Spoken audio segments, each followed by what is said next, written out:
The European Union was planned long before the name was even mentioned, long before even the European Economic Community was mentioned. Goes way back. It involves the House of Rothschild, of course. If anything is happening of serious manipulation and conspiracy, then the House of Rothschild will be in there at operational level.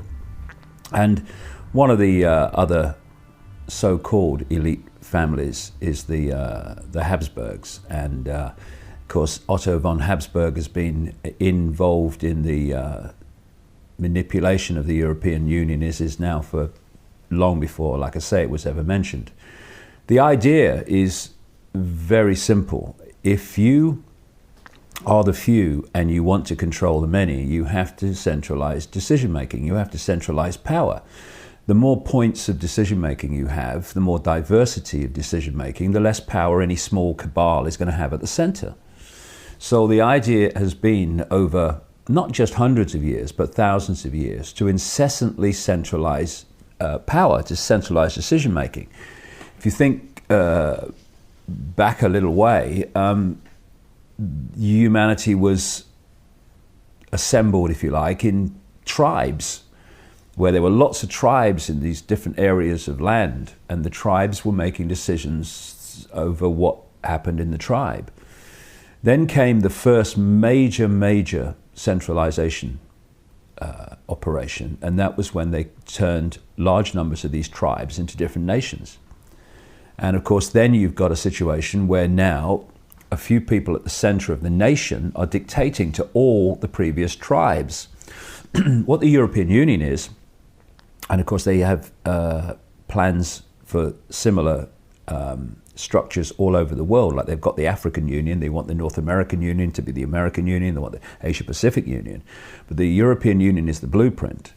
And this was the next stage where they started bringing the nations together under centralized control. So now a few literal bureaucrats in Brussels are dictating to the nations of Europe. The next stage from that is a world government which would dictate to the unions. And so as with all of these manipulations of society, you see the outcome at some point. Like now we've got this Lisbon Treaty and, in effect, a United States of Europe. But that's the outcome as it is at the moment. Actually, it started decades and decades and decades ago, way back in the early part of the 20th century, when all this thing was kind of orchestrated. And one of the, of course, major frontmen of the creation of the European community was Jean Monnet, who was just, again, a frontman for these families, who was used as the orchestrator and the administrator into existence of this European economic community as it was. And he wrote to a friend in the year I was born. We're talking nearly 60 years ago, 57 years ago. And he was saying that the idea is not to tell anybody, basically, that what we want is a centralized superstate, in effect. But what we'll do is we'll keep incessantly moving towards that and give an economic excuse for why the different stages of more and more centralization are justified until, as you put it, you basically pass a point where there's no return.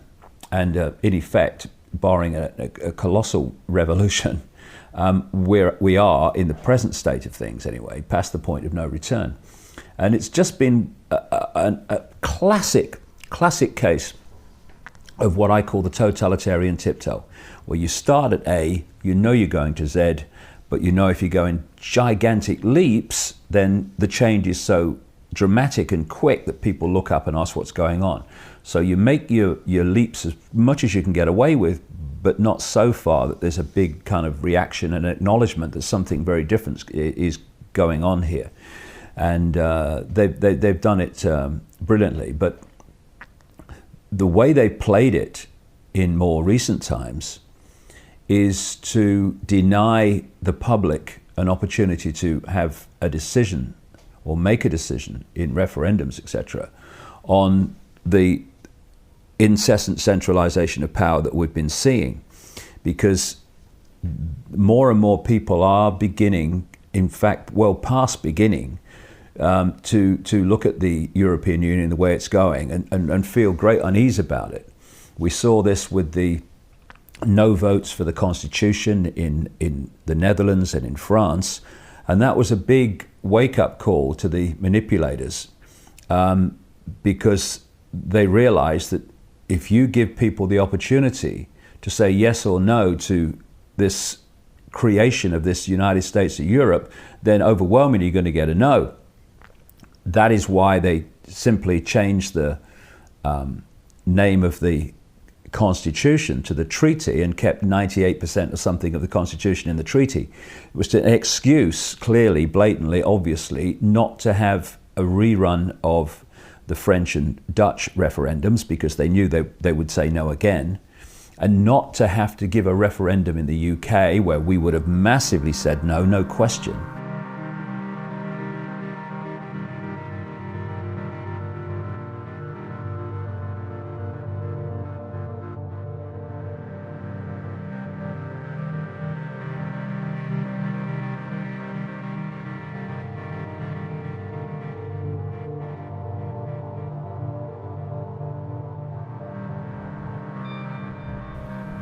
The arrogance and the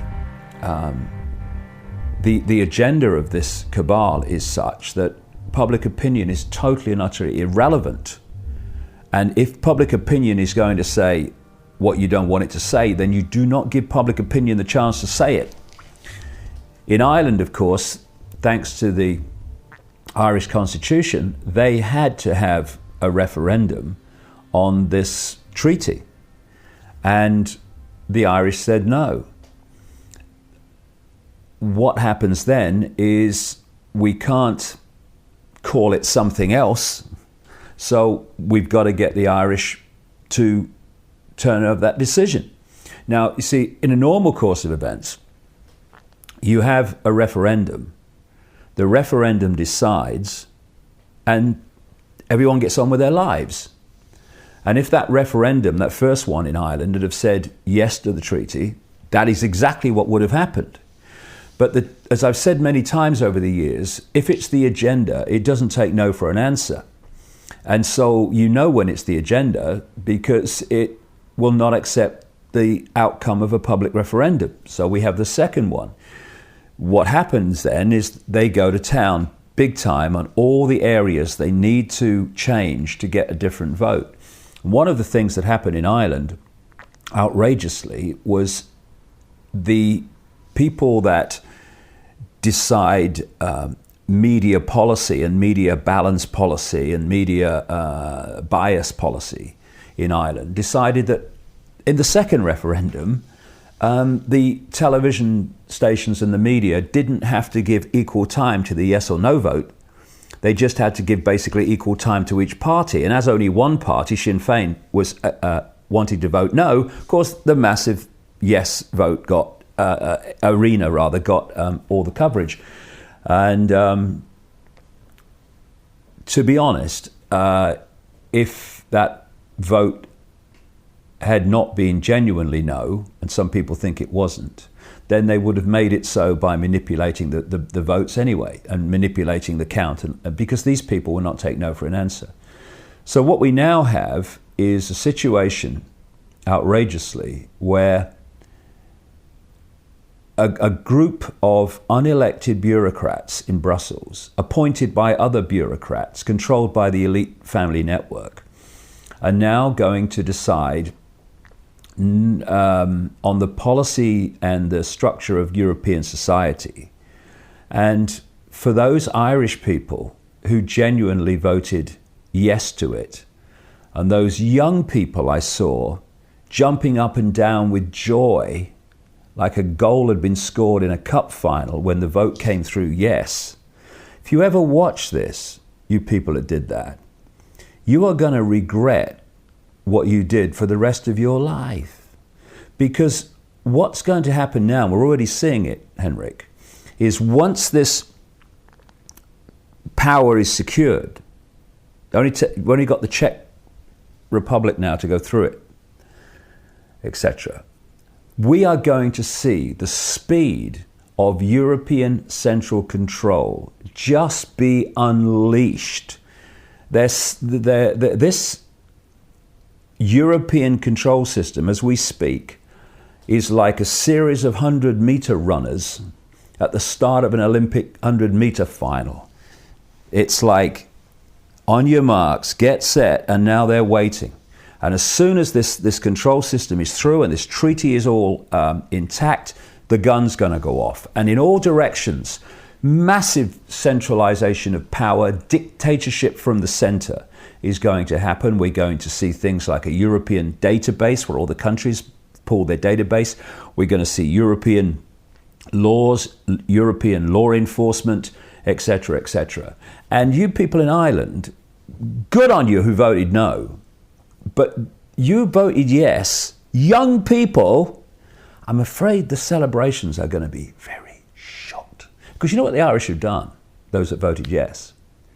They've voted to never have the option of voting again. Because what this means is, from now on, with the changes in the structure, we have literally a European government that has almost total power. And when you think that even now, before the treaty comes in, something like 75% of laws in the UK originate in the European Union, well, what's going to happen now? And it's been coming a long time, and some people have seen it, and some people have been watching the soap and the sports. Speaking about law, the law text of the European Union, or the body of the law, acquis communautaire, or whatever, it's a French term, probably butchering that, but anyway, it contains about 80,000 pages of law, according to some sources. Then this UK think tank, which is critical of the European Union, called Open Europe, recently did a check on this and claimed that it actually is 170,000 pages long, the body of the law in the European Union. So with that, having said that, the New World Order pretty much is potentially not the crackdown that we first might have thought it was, with tear gas and tasers, batons, rubber bullets, what have you, advanced technology, so-called non-lethal weapons and so forth.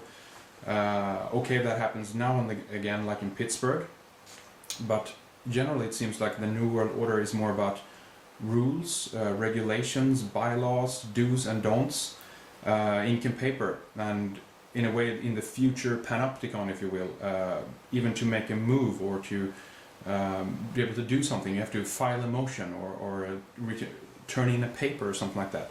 And that seems to be what is happening right now. We're being entangled in this web of laws, pretty much. Maybe you can comment on that. Well, the web of laws is a very good term, because I have an image that an artist friend of mine, Neil Haig, knocked out for me and produced for me, which I use in my talks, which is of a spider's web with the spider entangling human beings in the web. And it's a very good analogy, because what you're looking at is, in all areas of human activity, the do's and don'ts are coming closer and closer, becoming more and more fine detail. And the point is to tangle you to the web like a fly to the web, so you can't move. And of course, ludicrously detailed bureaucracy is part of that. I spoke in Croatia a couple of times in the last couple of years, who are in the process of negotiating entry to the European Union.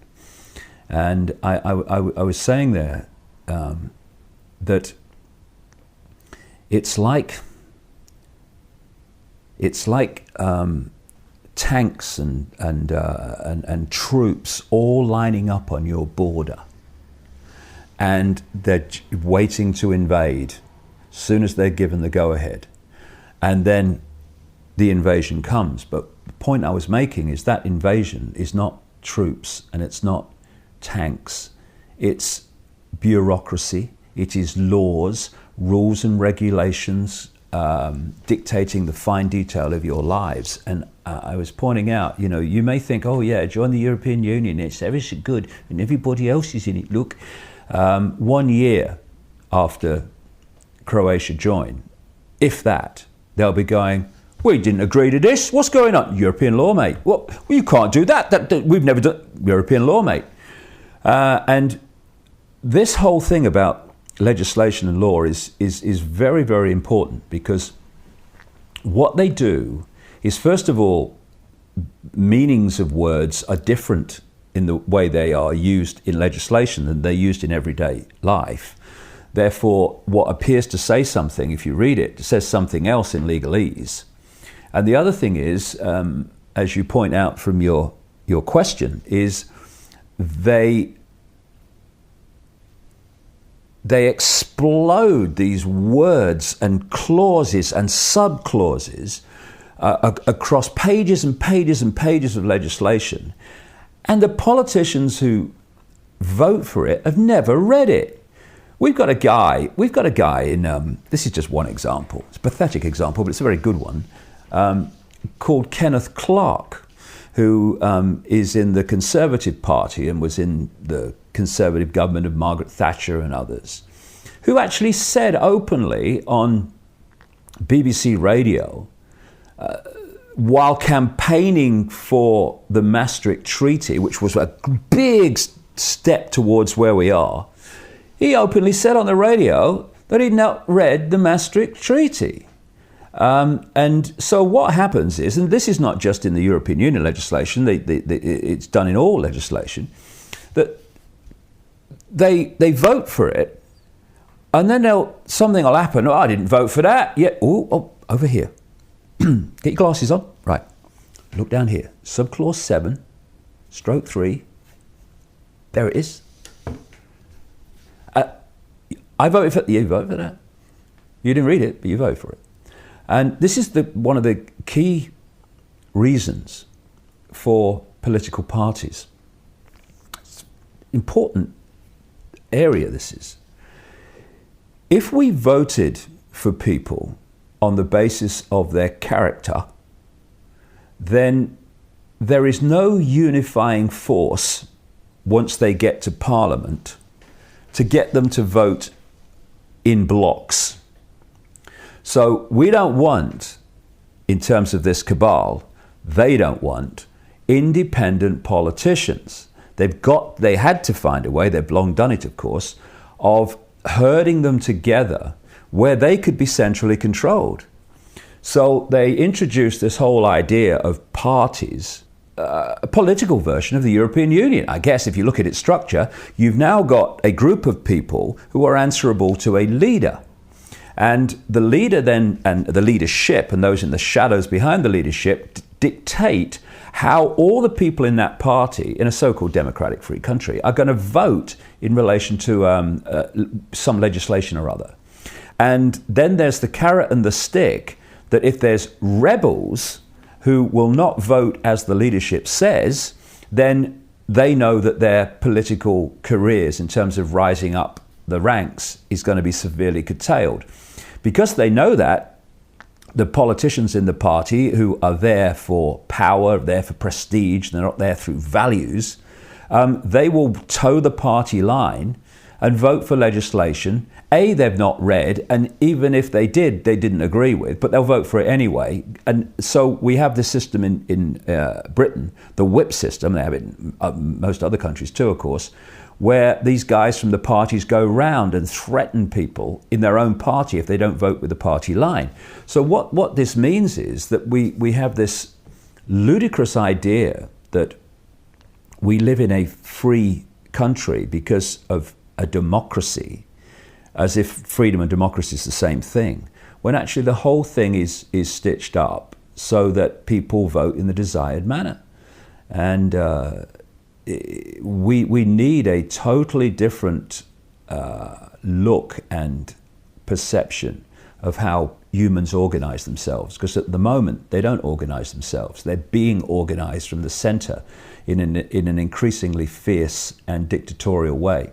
You touched a little bit on the Lisbon Treaty, obviously. The Irish voted yes. Either they were scared into submission because of the economic situation, which is happening right now,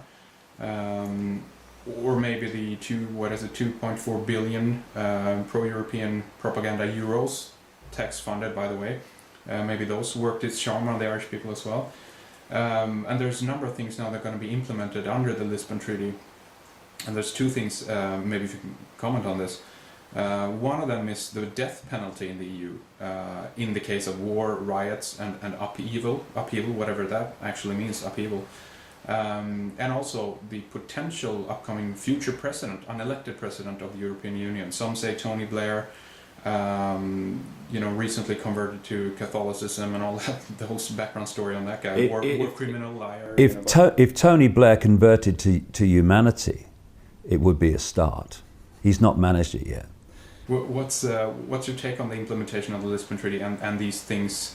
Mentioned death penalty and Tony Blair. Do you think that they will be implemented and enforced? Do you think Tony will get in as well? Well, I think that's the way it seems to be going. And different people like Sarkozy, who I wouldn't trust to tell me the time in a room full of clocks, and Berlusconi, both of which are close associates of Tony Blair because they're all in the cabal. They're pushing him, and Tony Blair is the classic frontman for this whole conspiracy because he has no values, he has no sense of decency, he has no empathy with the consequences for others of his actions. And wherever he has been in power, war has followed. The 10 years that he was in power as Prime Minister of Britain, he took the country into war after war in league with the United States. Both countries controlled by the House of Rothschild. That's why they move as one unit. And it's why Israel and Mossad move as one unit with America and Britain, because that's one of the great fiefdoms of the House of Rothschild.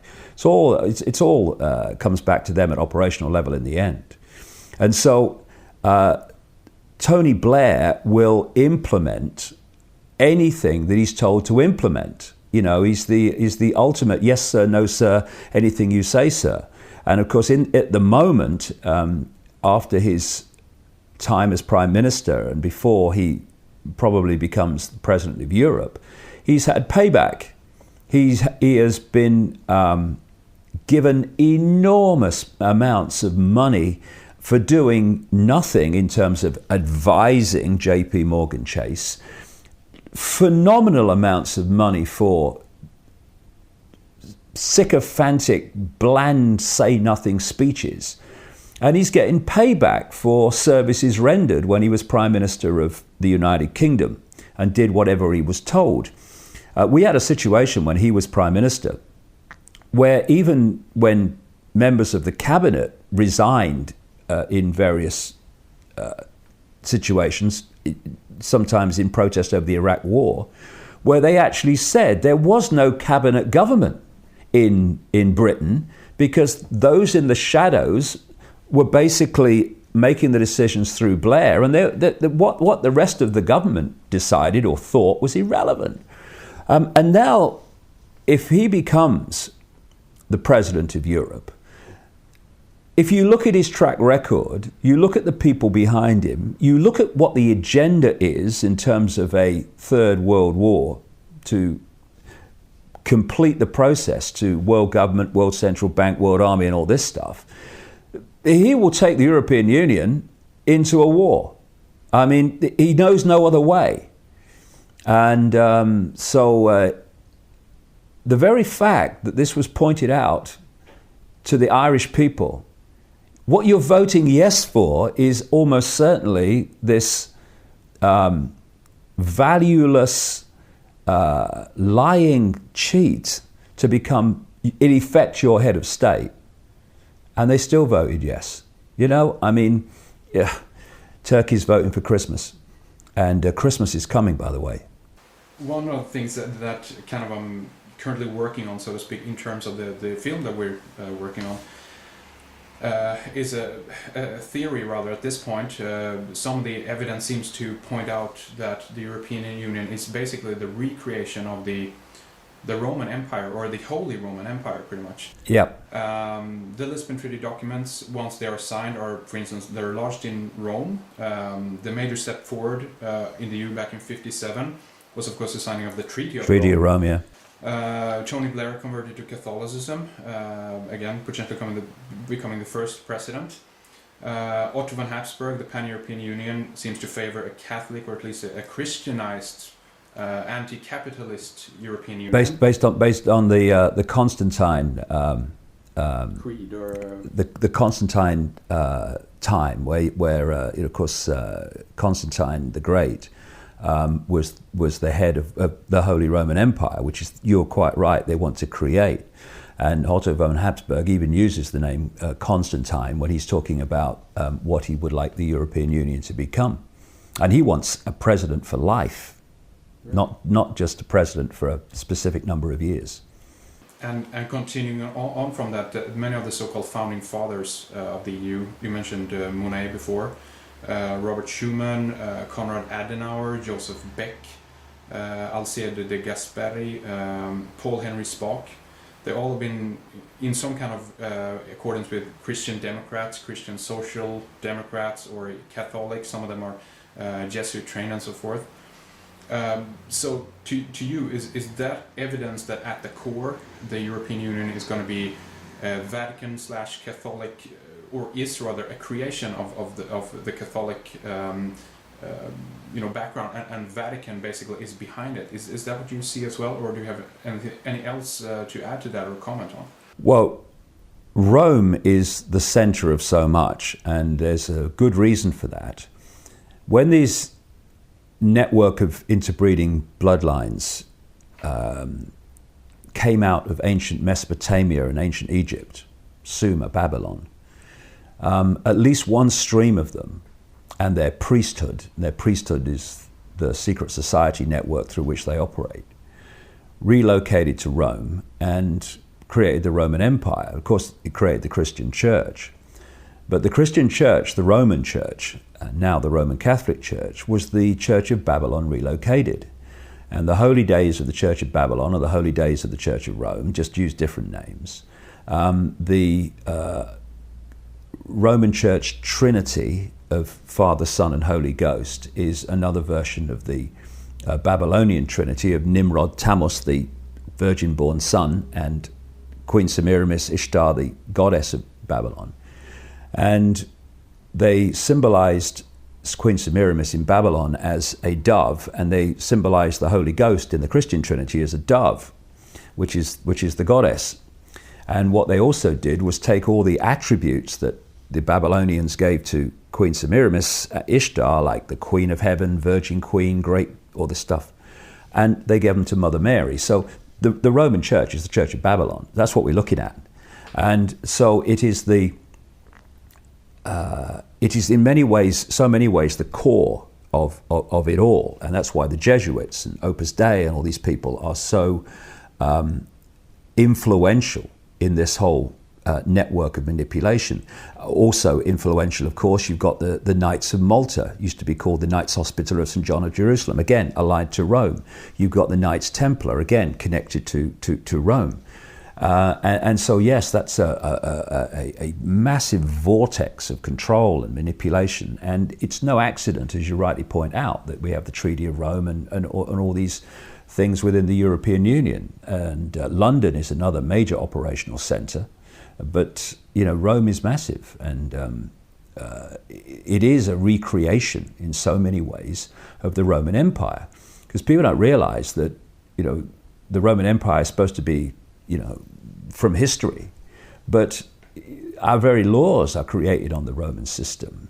You look at the architecture of Washington, D.C., you look at the architecture of major buildings in London, like the Bank of England and so on and so forth, and you're looking at Rome.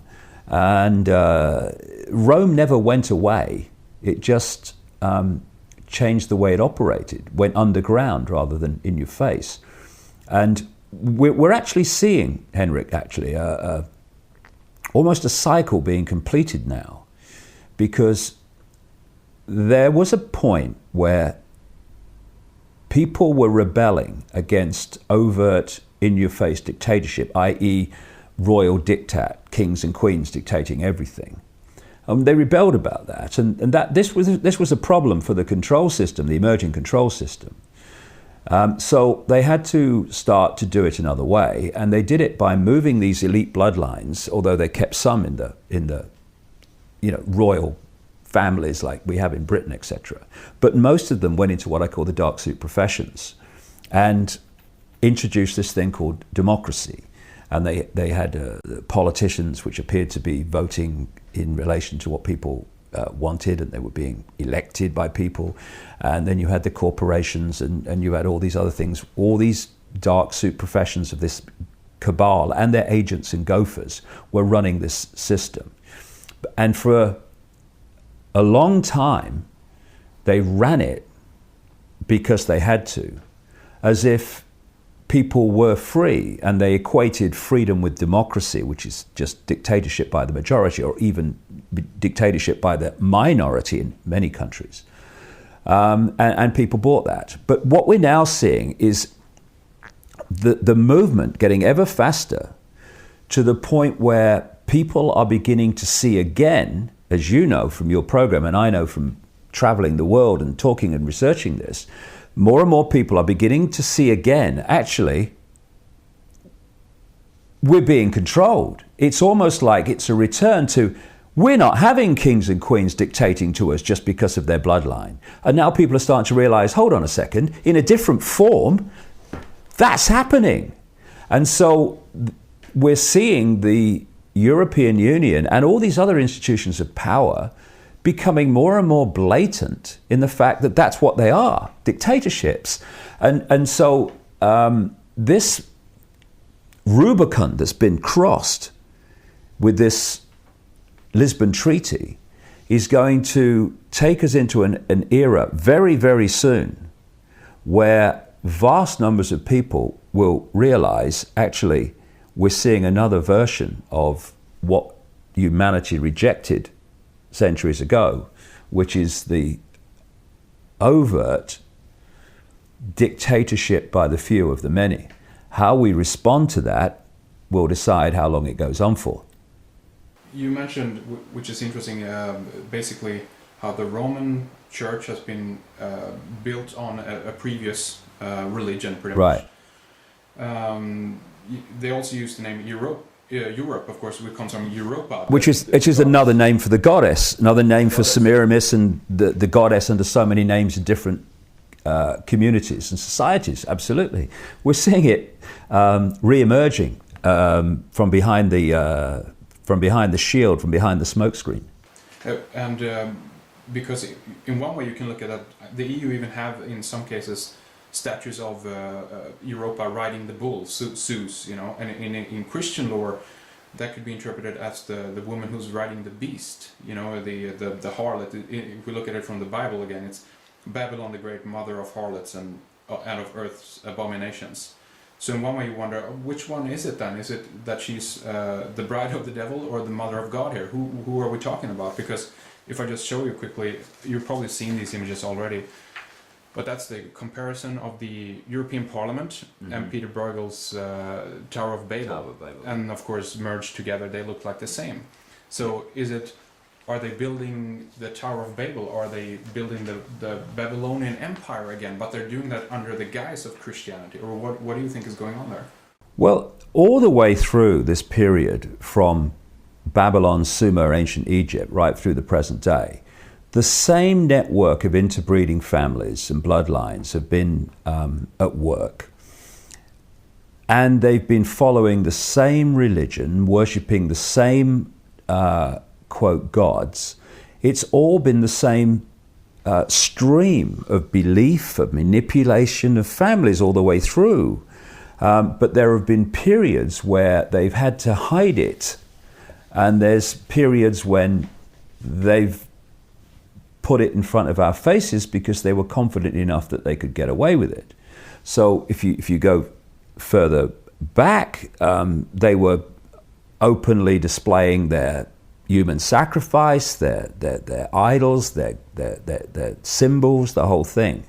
And then they went through this period where they felt necessary to do it covertly. And what we're seeing now is the re-emergence of putting it in our face. Now, this is happening in two ways. First of all, they're doing that. But secondly, as a result of a tremendous amount of research by people over the last few years, and the internet and books, etc., increasingly vast numbers of people are aware of these symbols, they're aware of the bloodlines, they're aware of the agenda. And what's actually happening, what conspiracy research is actually about, is bringing from the subconscious, the subliminal, to the conscious mind. So if you show someone a subliminal advertisement, for instance, and they look at it, the conscious mind won't see it. Almost everyone's conscious mind won't see it. When you point out where the subliminal is, and then show it them again and again, anytime, the first thing they will see is the subliminal they couldn't see before, right? This is the way it works. I mean, it's amazing, but it's the way it works. Because what you've done is you brought it to conscious awareness. Now, as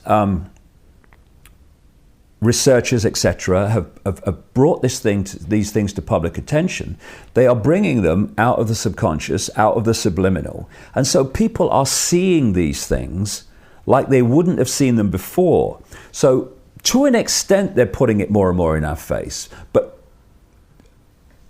allied with that, people are seeing it more and more. Because a lot of things that were there before, like the Statue of Liberty, which is a classic representation of the goddess of Babylon in the way that she was portrayed, holding the torch, the lighted torch, which was the symbol of Nimrod, the Babylonian father god.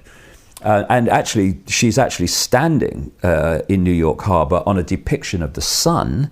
So it's all kind of sun-moon symbolism, which is basically the religions of these people, because that's another story. The sun-moon is covertly hiding the real meaning for those symbols. But so people are seeing it more, and will go on doing so, because these families are seeking to impose a global Roman Empire and a global Babylonian Empire, if you like, and therefore the symbols that they will use will be the symbols they've always used, and that's where it's becoming more blatant to people as they become more aware of what's going on. If we look at some of the more obvious symbolism of the European Union, if we look at the flag then, for instance, again, we have the 12 stars in the flag. Do you think that that's an astrological / zodiacal reference? Is it a Catholic reference with the Mother Mary and her 12 stars around her head? Or if we take it further, do you think could it be like the 12 lost tribes of Israel? Is it a Zionist reference here as well? What do you think? Well, people use symbols for different reasons, and they can have different meanings for the same symbol. But what is blatantly clear is that the 12 stars in a circle are an ancient symbol of the goddess. So, in the book of Revelation, which you can read in the Bible, you've got the 12 stars around the goddess figure. And the story that's told, cover story, is that there was a gentleman who was involved well before the European Union and the European community became established, who was involved in the background early administration of the whole process of introducing it, who was walking along and looked up, and he saw a statue of Mother Mary, and he looked up and he saw the stars around her head, and it was a clear blue sky, and he looked up and he saw the stars and the clear blue sky and said, that must be the symbol of the European Union. And he went along and he said it to his associates, and they said, that's a good idea. And we're asked to believe that. It's a blatant symbol of at least on one level, the goddess figure. And, the symbolism you've mentioned of the goddess Europa riding the bull. Well, the bull is the god figure. It's the Nimrod figure. And you've got commemorative coins being minted by the European Union over the years. And there was one in 2005 to 2006, something like that, which has Europa riding the bull. I mean, ancient esoteric occult ritual symbols are all over the place, because these families are that are behind the European Union were behind the Babylonian Empire, the Roman Empire. It's a continuation. It's not something new. It just changes the mask on its face as it moves through history. And also you mentioned Rothschild as being behind the creation of the European Union as well. And actually yesterday I found an interesting thing regarding Rothschild that said this. In 1954, Baron Robert Rothschild was appointed chef de cabinet of Paul Henry Spaak at the Belgian Foreign Ministry. For the next 2 years he worked together with Spaak and, maybe butchering his name here, Jean-Charles Snoy et de Oppers or something like that, on the Treaty of Rome. Before the final signing of the treaty in 1957, shortly before the treaty was signed, Rothschild standing beside Spaak gazing over the Forum Romanum in Rome, when Spaak said, "I think that we have re-established the Roman Empire without a single shot being fired." Anything you want to comment in regards to that? Exactly what they've done. And like I say, they want a global Roman Empire. The Rothschilds are fundamental to this. They are a family that were once called the Bowers, who were a notorious, if you say, black magic, occult, secret society type family who changed their name to Rothschild, Red Shield. And from that time, they grasped control of the now global economic system. They control all global finance virtually that has any effect on people's lives anyway. And they operate as if not the spider, then the operational organization of the spider. They are the people that are closest to the spider and at the center of this global secret society web, and they hand out the agenda and make sure it's played out through the web in every country. And so they don't just control the financial level, they control the corporations, and they control governments, and they are also the guiding, controlling force behind a network of organizations which were spawned from a secret society started in Britain in the late 19th century called the Round Table. And the offshoot satellite organizations of this central core Rothschild-controlled secret society, the Round Table, they started off in 1920 with the Royal Institute of International Affairs. Watch the think tanks. Look how the world is awash with think tanks, right? The think tanks are the means through which this whole thing is orchestrated overwhelmingly. So you have a think tank called the Royal Institute of International Affairs in London. A year later, 1921, Council on Foreign Relations, which dominates United States foreign policy and the State Department in America, etc. Then you had the Club of Rome, I think that was 1968, that was set up to manipulate the environment and the environmental movement to justify global transformation. And this is where the lie of human-caused climate change has come from. 1954, you had the Bilderberg Group, and then in 1973, you had the Trilateral Commission, which was co-created by David Rockefeller, and the Rockefellers are a subordinate bloodline within the network to the Rothschilds. They represent the Rothschilds in America, the wider world too, but especially America. And the other co-creator of the Trilateral Commission was Zbigniew Brzezinski, President Jimmy Carter's national security advisor, who is one of the prime mentors of Barack Obama, who was just another, mask on the same face that as Bush was. And the Bilderberg Group is very, very important in the creation and the centralization of power within the European Union. For people who are new to these organizations, what they are is coordinating networks to coordinate a common policy, a common view among different countries, different people in banks, people in government, people in NATO, people in intelligence agencies. It's to create a coordination of view and of policy. And the Bilderberg Group has been one of the prime manipulators of the policy of of centralization of power in Europe. It's been from 1954, one of its prime motives has been to create the European Union as we now have. And it's very obvious and blatant that what we're seeing now was planned from the start. You know, we have a situation where Russian dissidents who've come out of the old Soviet Union are describing the European Union, quite rightly, as a mirror in structure of the Soviet Union with the Politburo, etc. And some of them, one of them in particular, tells the story of having seen reports or official reports of a meeting that Mikhail Gorbachev had when he was the leader of the Soviet Union, with David Rockefeller and Henry Kissinger from the Trilateral Commission and Valéry Giscard d'Estaing, where in the middle of the conversation, d'Estaing said, Mr. President, this is what's going to happen within a certain number of years. In other words, what's happening now with the Treaty of Lisbon, the Lisbon Treaty, is going to happen in Europe, and it's going to happen in this period of years. So basically, you better get used to it. Now, what's interesting is two things.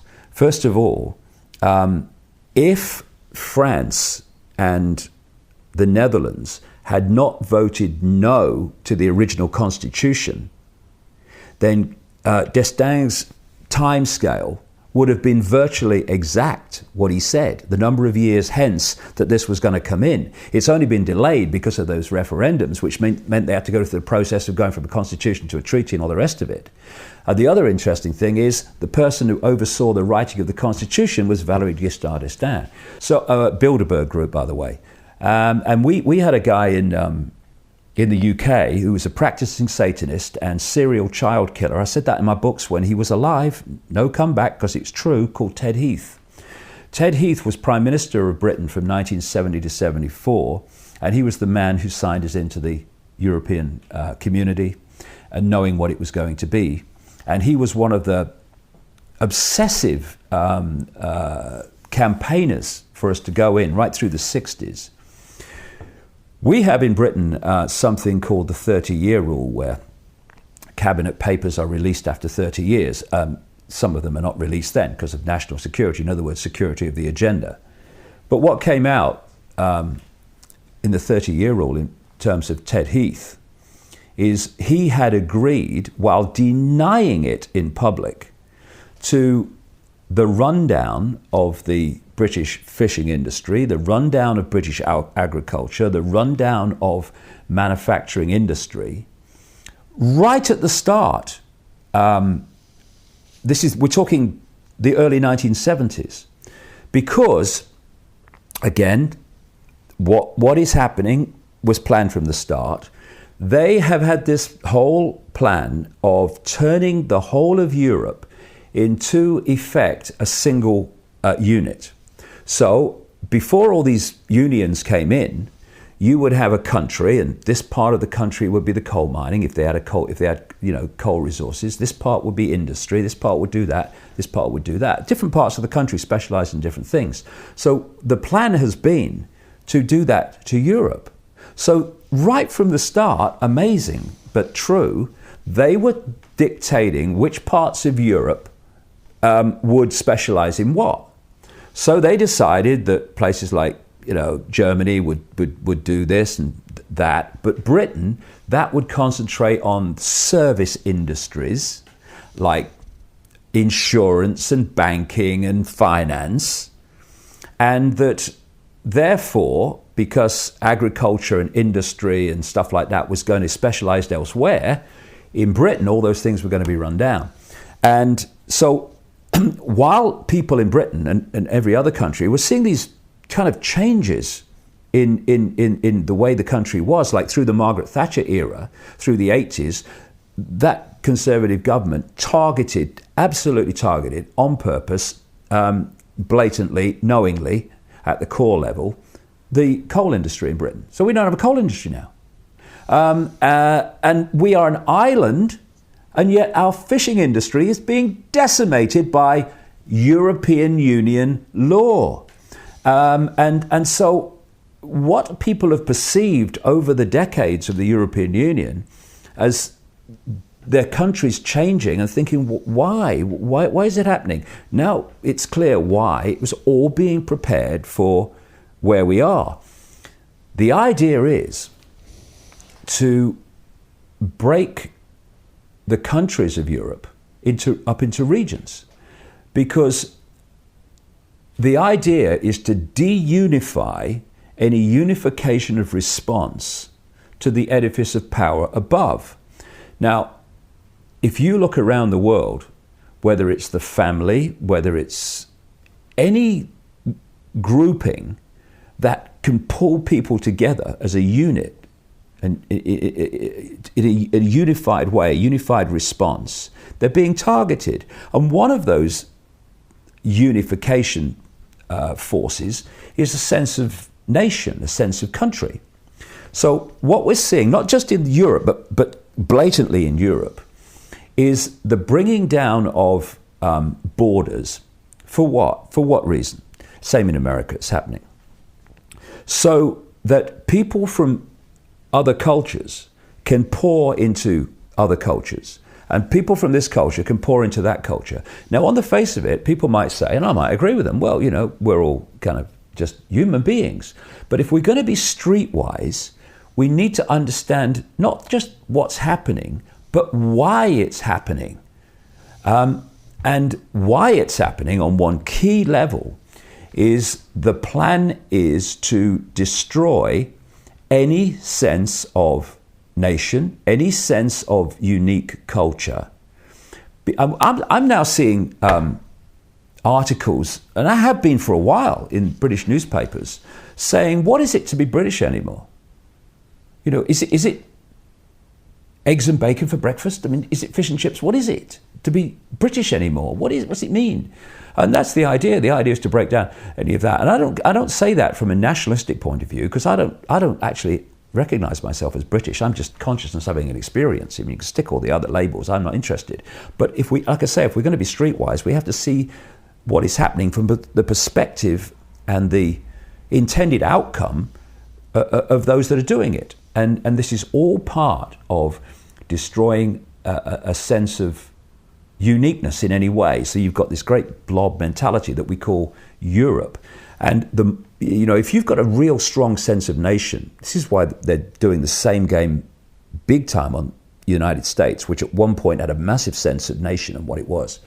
If you've got a sense of nation, then when things are suggested that break your nation up into regions, that take your ability to govern yourselves to an outside agency, if you've got a sense of nationhood, we're American, we're British, we're not having this, break that up, people go much more quietly. And that's the idea. They want to, and the other interesting thing is some of the maps that have come to light that have been in British newspapers from time to time over the years, they don't just turn Britain into a series of regions, but they take this region of Britain and they clump it together in a regional group with a region in France and a region in Scandinavia. Again, all deunifying. So the only unified force in the entire structure are the bureaucrats sitting around a table at the center. That's the idea. It's being done mercilessly and has been unfolding for decades, because the blueprint was there right from the start. A ruthless human being is more easily controlled. It's as easy as that.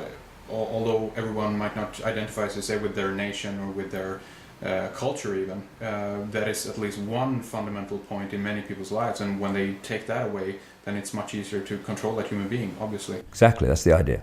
Joining of Israel into the European Union, there have been talks of them joining as well. And which might again allude to the Zionist connection to the European Union and Israel, because Kudnov-Kalergi apparently well, if you want to term the very racist views in terms of how he viewed the Jewish race as supreme to the rest of the European people and so forth. Do you think that's the case? Do you think they go hand in hand? We talked about the Rome connection, obviously, but in terms of Zionism, if we look at that from one thing, are those separate, or do they go hand in hand, Rome and Israel, or Zionists? They're all connected, and they're connected through the House of Rothschild. See, if people just took a breath and looked at the whole scene, they would ask a series of questions. Why does that slither of land called Israel, and I've driven around it, and you can virtually drive around it in a day, why does that have so much power? Why is it the biggest, by far, recipient of American aid when it is one of the richest per capita countries in the world? Why does it have the biggest F-16 fleet outside America? How come it can have a very considerable arsenal of nuclear weapons, refuse to sign a non-proliferation treaty, and have a breathtaking agreement, which has just been confirmed by Barack Obama in the last few months, that they have a policy in terms of America and other countries and Israel, that they don't ask whether they've got nuclear weapons. And therefore, Israel doesn't have to say if they have or not. This is an official policy. Why, when they pepper bomb the most crowded piece of land in the world and instigate slaughter on a shocking scale, does the international community, apart from one or two people, say nothing? Simple. The House of Rothschild controls Israel. It created Israel. And more than that, it created a political philosophy. Note, a political philosophy called Zionism. What they've brilliantly done, though it's breaking down, is they have equated Jewish people as a race with Zionism, which is a political philosophy. And at its core is a secret society, connects into the other secret societies. And so if you challenge Zionism and its horrors and its impositions and its hypocrisy and its slaughter, you are equated with being prejudiced against Jewish people. What they don't tell you is significant numbers of Jewish people actually are appalled by Zionism and actually openly protest against it. And there's some fantastic young people in Israel that refuse to serve in the military and end up in jail because of it. And, you know, they are incredible people to have that sense of value. The questions that I've just posed can be answered very, very easily. The House of Rothschild control American politics. They control the neocons that controlled Bush. They control what I call the democons that control Obama. And in the White House, as I speak, we have the White House Chief of Staff, Rahm Emanuel, who is the puppeteer, immediate puppeteer of Obama, and his father actually served in an Israeli Zionist terror group called Irgun, which, with others, bombed Israel into existence and forced 750 to 800,000 Palestinians to leave their homeland after 1948. The reason, therefore, that Israel is the biggest recipient of American aid and military support is because this hand, called the House of Rothschild, takes the money from the United States and hands it to this hand, called Israel of the House of Rothschild, and says, thank you very much. The reason that there's no questioning of Israeli nuclear capability, that they get away literally with mass murder time and time again, is because the House of Rothschild also controls the countries of the European Union and controls the European Union. I mean, Tony Blair is a yes sir, no sir, 3 bags full sir, how high would you like me to jump sir, frontman for the House of Rothschild. So who do they put in after he left the British government as negotiator of peace in Israel? Tony bloody Blair. What shall I say, Mr. Rothschild? Thank you very much. Thank you. Thank you. And that's it. So when you've got the same force controlling all these different agencies, then of course they're going to be coordinated. That's why Israel gets away with what it gets away with. And if people think that's anti-Semitic, well, actually anti-Semitic means anti-Arab, by the way, then they'll have to take it and shove it somewhere where the sun don't shine. Because I ain't shutting up about this, because it's fundamental to understanding the world and to understanding the European Union and world events. The Jewish people in general have been mercilessly used by the House of Rothschild and their front secret society, satanic secret society called Zionism, as a front which they can hide behind. So it is House of Rothschild organizations like B'nai B'rith, Sons of the Covenant, who created an organization called the Anti-Defamation League, which goes around defaming everyone, ironically, who have not just campaigned for hate laws that stop you exposing these people, they've actually written the bloody legislation in America, in North America, and Canada. And so these hate laws, which say you can't say this, you can't say that because that's prejudicial, they're not there to protect gay people. Everyone to their own, I say, I can care less. They're not there to protect Jewish people or minorities. They're there simply to stop legitimate investigation of the Rothschilds and its network. That's what they're there for. And they are in so many ways, the Rothschilds, at operational level, the center of the spider's web. And they need to be exposed, because if they get exposed and they go, when I say go, they are removed from their positions of power. Because, to be honest, if they went to jail for what they have been responsible for, the House of Rothschild, they would have to reincarnate hundreds of times to complete the sentence. And we've ignored them, or we've not ignored them. People have ignored their power for long enough because they've brilliantly hidden it. It needs the light shone on it, because when they come down, in so many ways, the house of cards comes down. Thank you very much. Thank you very much.